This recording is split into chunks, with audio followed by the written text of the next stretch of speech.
I'm Zach the Mothman Daggy, and this is Midnight Spookshow, your online source for all the horror news, reviews, and interviews that you can scream at.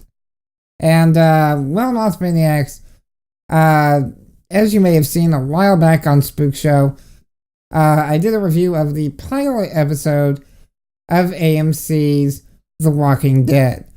And, The Walking Dead season finale was last month. I imagine by now that if you were DVRing it, that you have caught up with the series. If you haven't, then I recommend watching the review I had on the pilot episode and waiting on this episode until then, because I will be mentioning spoilers to do with the first season of The Walking Dead on this episode. So I'm going to give you a chance to click off if you haven't seen the finale yet. Okay, so The Walking Dead finale, I thought, was really spectacular. I thought the entire series was, for that matter. Obviously, the story is about the zombie apocalypse and surviving it, and our main character woke up from a coma at the pilot episode. On this episode, the finale, we got to see it from the perspective of his best friend and why he was abandoned in this hospital. And I thought they did a really spectacular job of going back and showing what happened. Because in the pilot episode, we see bullet holes in the wall. We see that a gurney was blocking his doorway. And we don't really know what went down in the hospital. It's left up mostly to our imagination. Some of that gray area gets filled in with the flashback, and it definitely had a very Lost vibe with that. Lost was big on the flashbacks, especially flashbacks from the different point of view of different characters.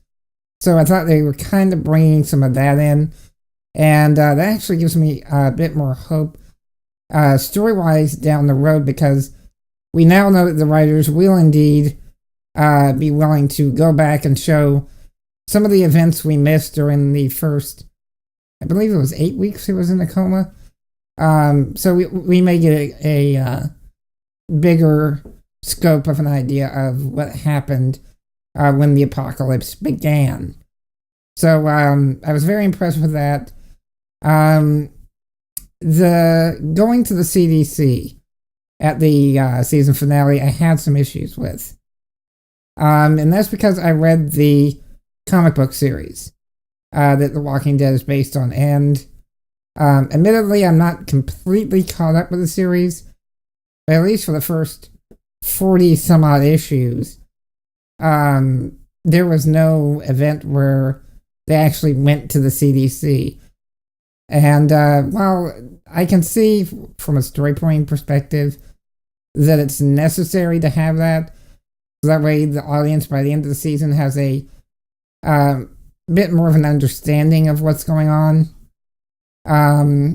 But like I said, it wasn't in the comics.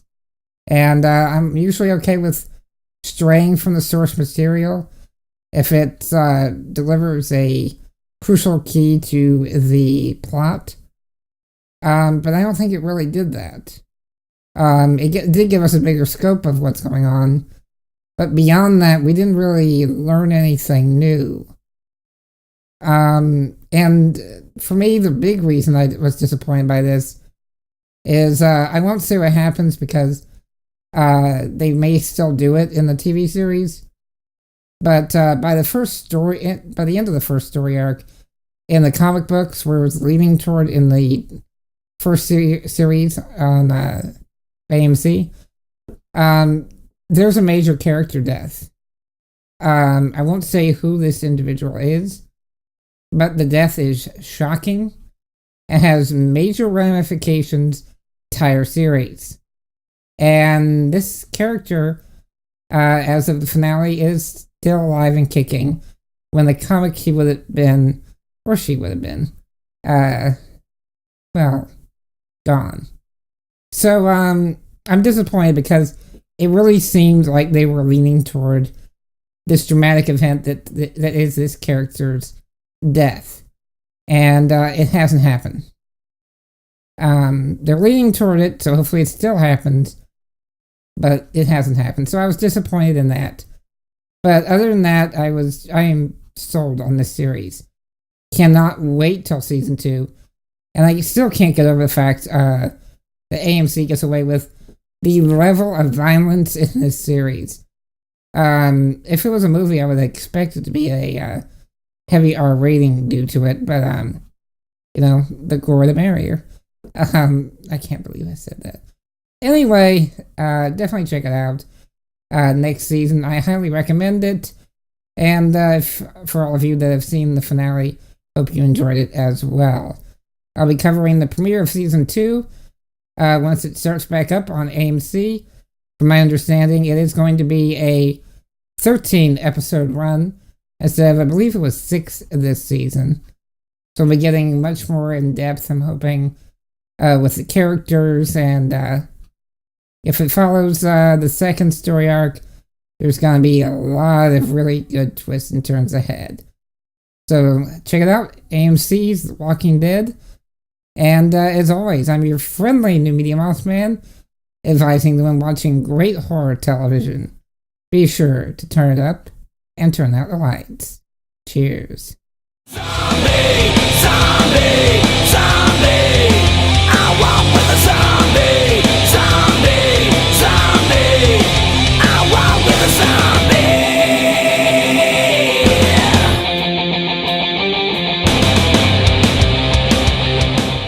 This episode of Midnight Spookshow is brought to you by Pet Meds. If you're looking to take care of your furry friend, Pet Meds has you covered. They have some of the leading products, be it pet supplies or medications, and they'll deliver it straight to your door, and you can save 10% on your next order simply by going over to 1-800-PetMeds.com/midnight. And yes, indeed, Midnight Spookshow is proud to be a paid affiliate of Pet Meds.